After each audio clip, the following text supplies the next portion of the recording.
మహోన్నతుడైన దేవుని దివ్యనామమున మీ అందరికీ నా హృదయపూర్వక వందనాలు నేను మీకు తెలియజేస్తూ ఉన్నాను. ప్రభు మహాకృపను బట్టి, ఆయన చూపిన ప్రేమ అనురాగాన్ని బట్టి దేవాది దేవుడు గడిచిన కాలమంతా అనగా జనవరి 1వ తేదీ మొదలుకొని జనవరి మాసం, ఫిబ్రవరి, మార్చ్, ఏప్రిల్ ఈ 4 నెలలు కూడా దేవుడు మనల్ని కాపాడి మే నెల మొదటి దినాన దేవుడు మనందరినీ కూడా ప్రవేశింపజేశాడు. అందరూ కూడా గుండె మీద చేవేసుకుని ఈ మాట మీరు చెప్పండి. నా ప్రాణమా యెహోవాను సన్నుతించుము, నంతరంగంలో ఉన్న సమస్తమా ఆయన పరిశుద్ధ నామాన్ని సన్నుతించుము. నా ప్రాణమా యెహోవాను సన్నుతించుము, ఆయన చేసిన ఉపకారములలో దీనిని మరువకము. ప్రియులరా, మనము ఒక అంశ భాగంగా కొన్ని మాటలు మనము నేర్చుకుంటూ ఉన్నాం. అదేమి అంటే పరిశుద్ధ బైబిల్ గ్రంథంలో సామెతల గ్రంథం 6వ అధ్యాయం 17వ వచనంలో రాయబడినటువంటి మాటను గూర్చి మనం మాట్లాడుతూ నిన్నటి దినాన్న అహంకార దృష్టి అనేటువంటి మాటను గూర్చి అహంకారం ఉంటే ఎలా నాశనం అయిపోతామో ఈ రీతిగా కొన్ని విషయాలు దేవాది దేవుడు మనకు నేర్పించాడు. ప్రతి క్రైస్తవ జీవితంలోనే కాదు, వారు క్రైస్తవులైనా క్రైస్తవులు కాకపోయినప్పటికీ నేర్చుకోవలసింది ఏంటి అంటే అహంకార దృష్టి అది దేవుని దృష్టికి అది మంచిది కాదు అనే విషయాన్ని దేవుని బిడ్డలు గమనించవలసిన వారమై ఉన్నాం. ప్రియులారా, ఈ దినాన్న సామెతల గ్రంథం 6వ అధ్యాయం 17వ వచనంలో రాయబడినటువంటి మాట అవేమనగా అహంకార దృష్టియు కల్లలాడు నాలుకయు అనే మాట రాయబడ్డాది. కల్లలాడు నాలిక అనంటే దాని అర్థం అబద్ధములు ఆడే నాలుక గూర్చి రాయబడ్డాది. మనలో చాలామంది ఒక మోటి సామెత చెప్తూ ఉంటారు, నరలేని నాలుక అది చాలా ప్రమాదకరమండి. అది పైకి వెళతాది, కిందకుంటుంది, కుడి పక్కకు వెళతాది, ఎడం పక్కకు వెళతాది. అందుకనే పౌలు గారు తిమోతికి రాస్తూ నీ మాటలలో చాలా జాగ్రత్తగా ఉండు తిమోతి అని అంటాడు. ప్రియులారా, దేవుని బిడ్డలమైనటువంటి మనం ఈ రోజున కల్లలాడు నాలుకను గూర్చి కొన్ని విషయాలు మనము ధ్యానం చేయకముందు ఎలాగ కల్లలాడు నాలుక లేక అబద్ధములాడు నాలుక ఎక్కడ దొరుకుతారో ఒక చిన్న ఉదాహరణ జరిగిన సంఘటన నేను చెప్తాను. ఒక ఆకతాయి కుర్రవాళ్ళు అంటే ఒక గ్యాంగ్ 4-5 కలిపి ప్రియులారా స్కూలుకి బయలుదేరి వెళుతూ ఉన్నారు. చాలా జాగ్రత్త వినాలి. స్కూలుకు బయలుదేరి వెళుతూ ఉన్నారు. వాళ్ళు బయలుదేరడమే ఆలస్యంగా బయలుదేరారు. ఏదో ఆర్టీసీ బస్సు ఎక్కారు ప్రియులారా. అనుకున్న దానికి స్కూల్కి 9 గంటలకు వెళ్ళవలసింది బదులుగా 10 గంటలకు వాళ్ళు వెళ్ళారు. ప్రియులారా, వీళ్ళు మాట్లాడుకున్నప్పుడు ఈ 4-5 కుర్రవాళ్ళు మాట్లాడుకుంటూ ఉన్నారు. ఏమనో తెలుసా, ఒకవేళ లేటు ఎందుకు అయ్యింది అని మన ప్రిన్సిపాల్ గారు అడిగితే మనం ఒకటే మాట చెప్దాం. అదేంటి అని అంటే బస్సు ప్యాచీ పడ్డదండి, బరస్ట్ అయిపోయింది టైర్ అని చెప్దామండి అని చెప్పి ఒకళ్ళు మాట్లాడుకున్నారు. ప్రియులరా, ఈ విషయం ప్రిన్సిపాల్ గారు అడుగుతున్నారు, ఎరా ఎందుకు లేట్ అయింది అని అడిగితే, అయ్యా మేము వచ్చే బస్సు ప్యాచీ పడ్డదండి, కనుక టైర్ బరస్ట్ అయింది కాబట్టి మాకు గంటన్నర ఆలస్యం అయిపోయింది అని చెప్పి వారు మాట్లాడారు. ప్రియులరా, ఒక్కొక్కడిని లోపలికి పిలిచాడు. మొదటివాడు లోపలికి వెళ్ళాడు. వాడిని అడిగితే వాడు అంటున్నాడు, బస్సు ఏ టైరు ప్యాచీ పడ్డాది అని అడిగితే వాడు అంటాడు, డ్రైవర్ కూర్చున్న సీట్ ఉంటుంది కదండి, ఆ సీట్ కింద ఉన్నటువంటి టైరు ప్యాచీ పడ్డాది అని అన్నాడు. వాడిని వేరొక రూమ్లోనికి పంపించి రెండో వాడిని పిలిచాడు. రెండో వాడిని అడుగుతున్నాడు, బస్సు ఏ టైర్ ప్యాచీ పడ్డాదండి అని అంటే ఆ కుర్రవాడు అంటున్నాడు, వెనకాల టైర్ ప్యాచీ పడ్డదండి. ఇలాగా 4 టైర్ల గురించి మాట్లాడారు. నేను అంటూ ఉన్నాను, వీళ్ళు దొరికారా లేదా అని అంటే వాళ్ళు ఖచ్చితంగా దొరికారు. నేనంటూ ఉన్నాను ప్రియులరా, కల్లలాడు నాలుక, అబద్ధములాడు నాలుక ఏదో ఒక రోజునాడు అది ప్రమాదం నీకే తీసుకుని వస్తుంది అనే విషయాన్ని గమనించవలసిన వారమై ఉన్నాం. బైబిల్ గ్రంథంలో దేవుడిచ్చినటువంటి ఆజ్ఞలలో ఒక ఆజ్ఞను మనం చదువుతూ ఉంటే నీ పొరుగువాని మీద నీవు అబద్ధ సాక్ష్యములు నీవు పలుకకూడదు అనే మాట అక్కడ రాయబడుతూ ఉంటారు. ఈ మాట మనం నిర్గమకాండంలో మనం చూడగలుగుతూ ఉంటాం. ఈ రోజున మనము ఈ విషయాన్ని నేర్చుకుంటూ కల్లలాడు నాలుక, అసలే అబద్ధాలు ఎక్కడ పుట్టాయి అని మనల్ని అడిగితే వాక్యం సెలవిచ్చింది, అబద్ధాలకు జనకుడు ఎవరు అని అంటే అతడు సాతానుడే అనే విషయాన్ని గమనించాలి. అబద్ధములు ఆడుతున్నావు అని అంటే దాని అర్థం ఏంటో తెలుసా ప్రియులరా, సాతాను అనుచరుడిగా మనం పనిచేస్తున్నాం అనే మాట. ఈ రోజున పిల్లలు తల్లిదండ్రులకు అబద్ధాలు చెప్తూ ఉన్నారు. భార్య భర్తకు అబద్ధం, భర్త భార్యకు అబద్ధం చెప్తూ ఉన్నారు అని అంటే ఆ ఇంటిలో యేసయ్య లేడు, ఆ ఇంటిలో సాతానుడు పరిపాలన చేస్తూ ఉన్నాడు. అందుకే యోబు కుటుంబాన్ని మనం గమనిస్తూ ఉంటే అతడు యథార్థంగా బ్రతికాడు, యోబు భార్య కూడా యథార్థంగానే బ్రతికింది. అయితే వారికి ఉన్నటువంటి 10 మంది పిల్లలు కూడా వారు యథార్థంగా బ్రతికారు గనుక ఆ మస్కట్ దేశంలో ఉన్నటువంటి యోబును ఆశీర్వదించడం ప్రారంభించాడు. శ్రమలు రాలేదా? వచ్చాయి.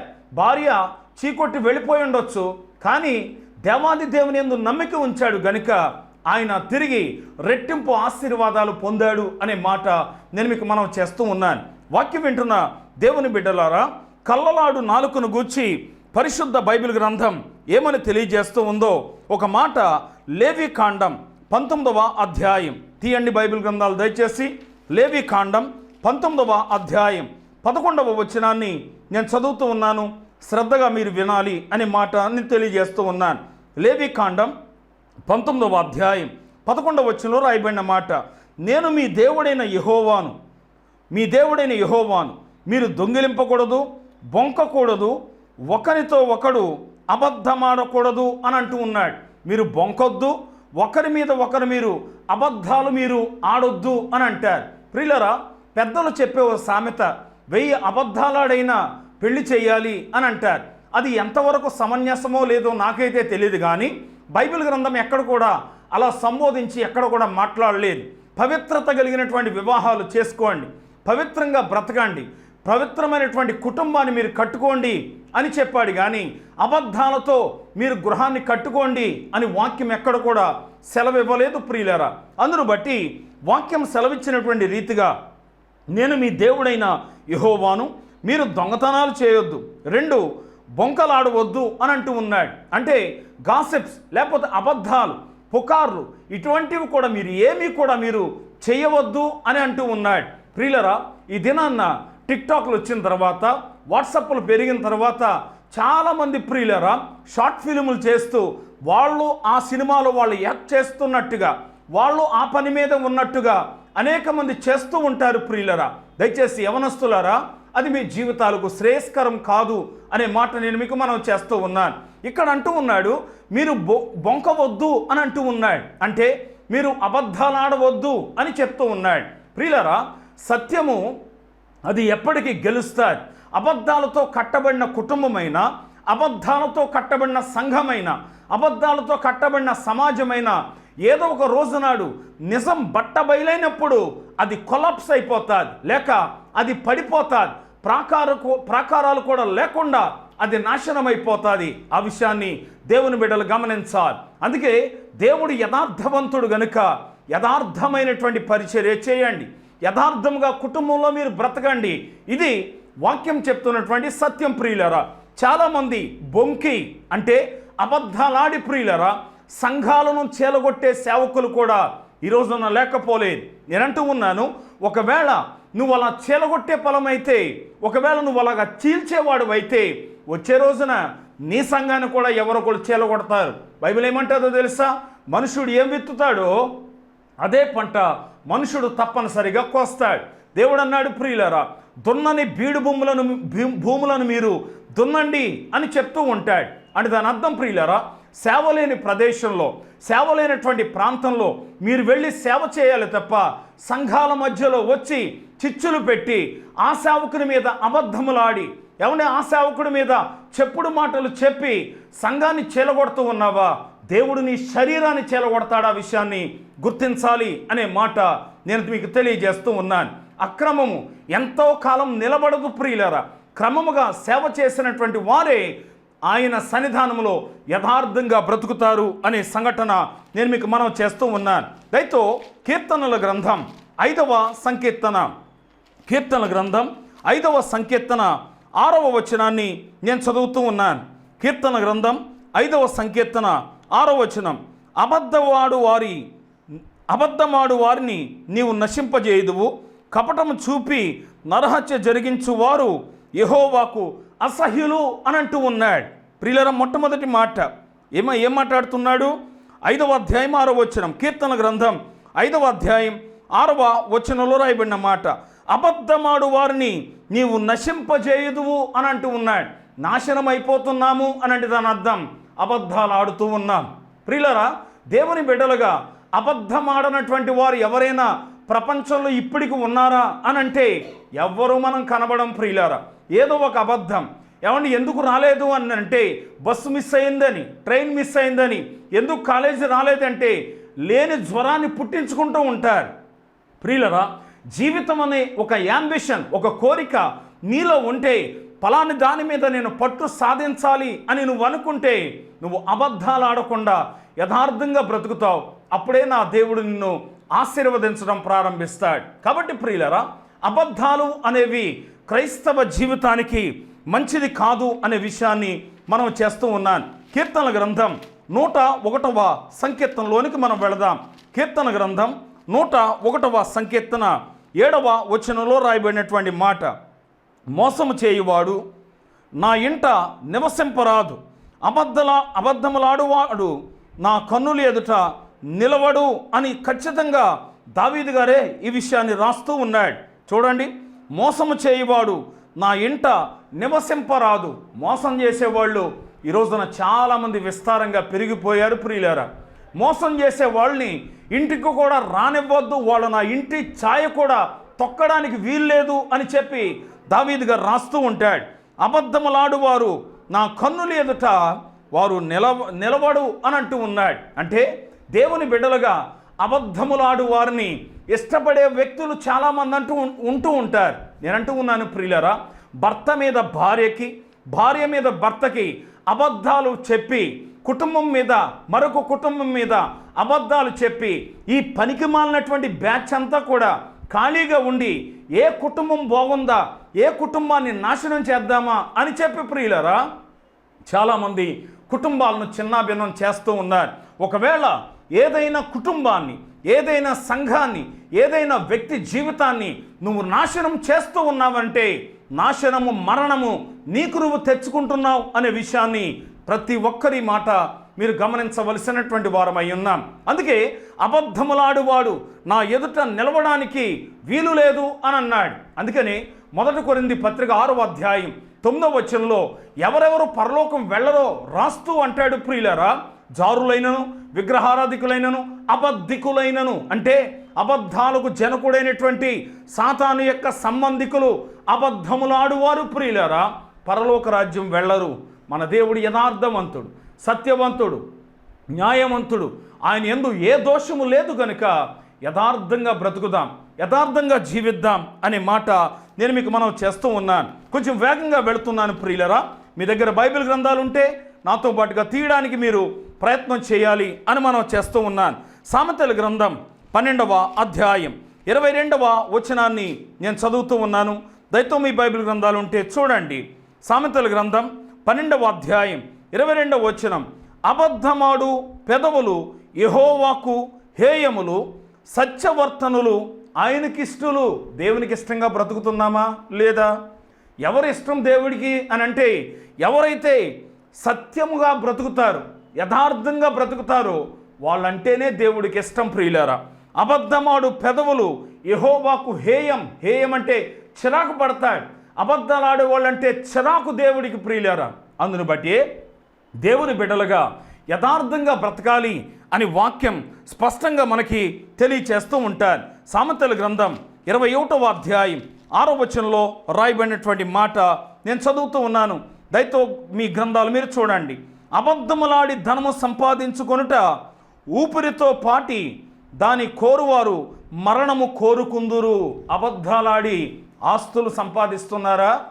ఎదుటివారిని మోసం చేసి ఆస్తులు సంపాదిస్తున్నారా? లేకపోతే ఎదుటివారిని పాడు చేసి ఆస్తులు సంపాదిస్తున్నారా? నీవు బ్రతకడానికి ఏ కుటుంబమో అయినా నాశనమైపోయినా పర్లేదు అని అనుకుంటే ఆ ఊబిలో నువ్వే దిగిపోతావు.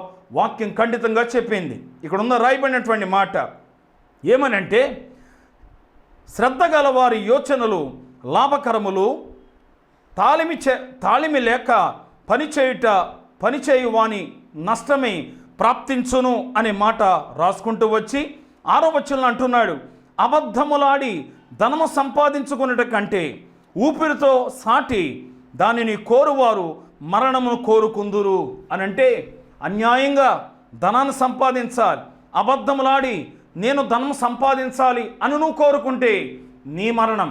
నేను ఒకవేళ అబద్ధములాడి నేను ఏ సంఘాన్నైనా పాడు చేసి ఉంటే దేవుడు నా ప్రాణాన్ని తీసేస్తాడు. అదే వాక్యం ఇచ్చినటువంటి వార్నింగ్. కాబట్టి ప్రియులరా, దేవుని సంఘమైన, సంఘ బిడ్డలైనా, సేవకులైనా ఎవరైనా సరే తమకు తాము కష్టపడి దున్నని బీడు భూములను దున్ని ఎదుటి వ్యక్తుల మీద అబద్ధములు చెప్పకుండా, ఒక సేవకుని మీద అబద్ధములు చెప్పకుండా యథార్థంగా బ్రతికేవాడే నిజమైనటువంటి సేవకుడు. ప్రియులారా, వాక్యం వింటున్న దేవుని బిడ్డలారా, వాక్యం ఖచ్చితంగా తెలియజేస్తూ ఉంది. ధనము కోసమే సేవ చేస్తున్నావా? ఒకవేళ ధనము కోసమే నేను ఇలా బ్రతుకుతున్నాను అని అనుకుంటున్నావా? బిలాము లాంటి వాడిగా మారిపోతావు, గెహజీ లాంటి వాడిగా మారిపోతావు. ఈ విషయాన్ని దేవుని బిడ్డలు గమనించవలసినటువంటి వారమై ఉన్నాం. కాబట్టి వాక్య ముగింపులకు వెళుతూ ఉన్నాను. ధనము అని మాటను గూర్చి మనం మాట్లాడుకుంటూ వచ్చాం. మన మూలవాక్యం ప్రియులారా, సామెతల గ్రంథం 6వ అధ్యాయం 17వ వచనంలో మూలవాక్యాన్ని మనం నేర్చుకున్నాం. అవేమనగా, అహంకార దృష్టియు, కలలాడు నాలుకయు, నిరపరాధులను చంపు చేతులను, ఇలాగ కొన్ని విషయాలు మనము దినమునకు కొన్ని నిమిషాలు ఒక్కొక్క మాట గురించి మనం ధ్యానం చేస్తూ ఉన్నాం. వాక్యాన్ని చదవండి, ప్రార్థించండి, యథార్థంగా బ్రతకండి, అహంకారం లేకుండా బ్రతకండి. అందుకని నాశనానికి ముందు గర్వం నడుస్తుంది అని వాక్యం సెలవిచ్చింది కనుక తగ్గింపు జీవితాన్ని కలిగి ఉండాలి. మీరెవ్వరినో చూడనక్కర్లేదు, యేసయ్యను చూడండి. ఆయనలో ఉన్న తగ్గింపును మనం చూస్తే సింహాసనాన్ని విడిచిపెట్టి ఒక చిన్న గ్రామములో ఏమండి ఎంత దీనుడిగా లోకంలోనికి వచ్చాడో ఆయన తగ్గింపు ఏంటో మనం చూడగలిగాం. ఆయన తగ్గింపు ఉన్నాడు గనుకే ప్రపంచంలో ఉన్న దగ్గరలో 700 కోట్ల మంది ప్రజల్లో 450 కోట్ల మంది పైగా ప్రజలు యేసయ్య నామాన్ని ఆరాధన చేస్తూ ఉన్నారు. తగ్గింపు కలిగి ఉందాం. నీకు పాటలు వచ్చా? దేవునికి మహిమ కలుగునుగాక. నీకు వాక్యం చెప్పడం వచ్చా? దేవునికి మహిమ కలుగునుగాక. నాకులాగా ఎవడు పాడలేడండి, నాకులాగా ఎవరు ప్రసంగం చెప్పలేదు అని అనుకుంటే ప్రియులారా, ఒక విషయాన్ని తెలుసుకోవాలి. దేవుడు తలాంతులు ఇవ్వగలడు, తలాంతులను ఎద్ద నుండి తీసివేయగలడు. ప్రియులారా, చాలామంది కొంతమంది సేవకులను ఆ సమయాల్లో, అయ్యా ఫలాను వచ్చే సంవత్సరానికి ఈ తారీఖులు మాకు కావాలండి అని అంటే, నాకు ఒక 3-4 సంవత్సరాల వరకు ఖాళీ లేదు అని చెప్పినటువంటి సేవకులు అనేక మంది ఉండి ఉంటారు. అయితే నేను అంటూ ఉన్నాను, కోవిడ్ వచ్చి మందిరాలు మూయబడ్డాయి, సభలు లేకుండా అయిపోయినాయి. అప్పుడు ఏమైంది అండి? ఈ అహంకారం అంతా ఏమైపోయింది? ఆలోచన చేయాలి. దేవుని బిడ్డలుగా అహంకార దృష్టిని విడిచిపెడదాం. ఏమండి, మనలో గర్వము అనే దాన్ని మనం దూరపరుచుకుందాం.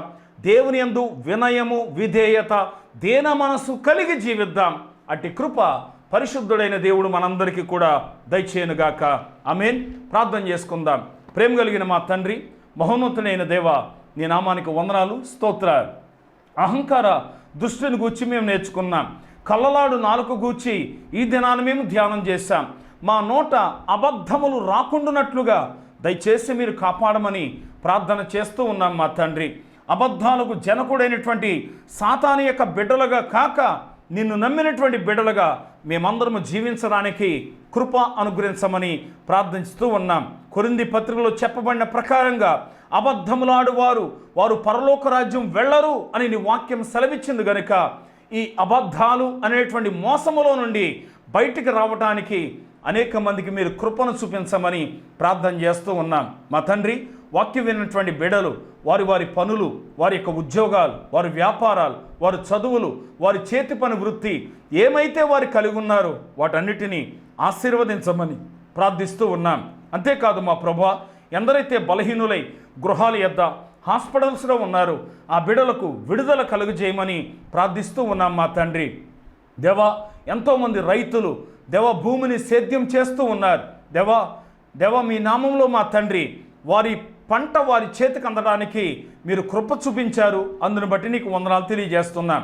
ఈ భయంకరమైన వేసవి కాలంలో మా తండ్రి నీ కృప చేత దేవా మా ప్రభువా చల్లటి వాతావరణాన్ని అనుగ్రహించమని ప్రార్థిస్తూ ఉన్నాం. పిల్లలకైనా, వృద్ధులకైనా, పెద్దలకైనా, ఎవరికైనా వడదెబ్బ తగలకుండా మీరు కాపాడమని ప్రార్థిస్తూ ఉన్నాం మా తండ్రి. మా దేశమును, మా రాష్ట్రమును, మా జిల్లాను, మా నియోజకవర్గాన్ని, మా గ్రామాన్ని పరిపాలిస్తున్న నాయకులందరినీ కూడా మీ నామములో దీవించండి. దేవా, దేశ సరిహద్దులో కావలిగా ఉన్న మిలిటరీ సిబ్బంది వారి కొరకు ప్రార్థన చేస్తున్నాం. డాక్టర్స్ కొరకు, నర్సింగ్ స్టాఫ్ కొరకు, పోలీస్ డిపార్ట్మెంట్ కొరకు, వాలంటీర్స్ కొరకు, పారిశుద్ధ కార్మికుల కొరకు, ప్రభుత్వ ఉద్యోగస్తులందరి కొరకు ప్రార్థన చేస్తూ ఉన్నాం. బిడ్డలకు ఎలా పరిపాలన చేయాలో, వారి ప్రయాణాల్లో క్షేమం, వారికి భద్రత అనుగ్రహించమని ప్రార్థిస్తూ ఉన్నాం. ఎంతమంది అయితే సేవకులు సేవ చేస్తూ ఉన్నారు, ఆ సేవకులను, వారి వారి సంఘాలను, వారి విశ్వాసులు అందరూ కూడా దీవించబడుదురుగాకని ప్రార్థిస్తూ ఉన్నాం. నీ రాకడ సూచనలు జరుగుతూ ఉన్నవి గనుక ప్రతి సంఘము ఎత్తబడటానికి నీ కృపను కలిగించమని ప్రార్థిస్తూ ఉన్నాం. ఈ పరిచర్య ద్వారాగా దేవా, ఈ వాట్సాప్ల్లో, ఫేస్బుక్ల్లో, టీవీల్లో ఎంతమంది నీ మాటలు విన్నారో ఆ బిడ్డలందరినీ కూడా మీ నామములో దీవించండి, ఆశీర్వదించండి. నీ చిత్తమును బట్టి మా తండ్రి ప్రభా, చదువుకుంటున్నటువంటి బిడ్డలు, పరీక్షలు రాసినటువంటి బిడ్డలకు చాలామందికి రిజల్ట్స్ వచ్చే మా తండ్రి, నీ కృపలో మా ప్రభువా, వారు వెళుతున్న నెక్స్ట్ స్టెప్లో మా తండ్రి దేవ, ఫర్దర్ స్టడీస్కు మా ప్రభువా వారు వెళుతూ ఉండగా మంచి జ్ఞానాన్ని ప్రిబిడ్లకు మీ నామములో అనుగ్రహించమని ప్రార్థిస్తూ ఉన్నాం. మా తండ్రి, మరొకసారి నీ మెండైన దీవెనలు మా అందరి మీద, మా దేశంలో ఉన్న ప్రజలందరి మీద నీ ఆత్మను కుమ్మరించి ఈ రాజ్య సువార్త సకల జనులకు అందించబడుటకు సహాయం అనుగ్రహించమని, సంఘమును విడిచి ఇతర గ్రామాల్లో, ఇతర రాష్ట్రాల్లో, ఇతర దేశాల్లో ఉన్న బిడ్డలందరికీ కూడా క్షేమమును, ఆదరణ మీ నామములు కలిగించమని యేసునామమున ప్రార్థించి వేడుకుంటూ ఉన్నాము తండ్రి. ఆమేన్. తండ్రి అయిన దేవుని ప్రేమ, కుమారుడైన యేసుక్రీస్తు వానికి కృప, పరిశుద్ధాత్మని ఉన్న సహవాసం, ఆదరణ, సహాయం, వాక్యం విన్న దేవుని బిడ్డలైన మీ అందరికీ, లోకంలో ఉన్న సకల పరిశుద్ధులకు ఆయన కృప తోడే నడిపించునుగాక. ఆమేన్. ప్రియులరా, నా ఫోన్ నెంబర్ 8008007410. మరొకసారి 800-800-7410. ఈ వాక్య సలహాల కొరకు, ప్రార్థన వసతుల కొరకు మీరు నన్ను సంప్రదించండి. తప్పనిసరిగా మీకు సమాధానం ఇవ్వడానికి ప్రయత్నం చేస్తాను. దేవుడు మిమ్మల్ని దీవించునుగాక. ఆమేన్.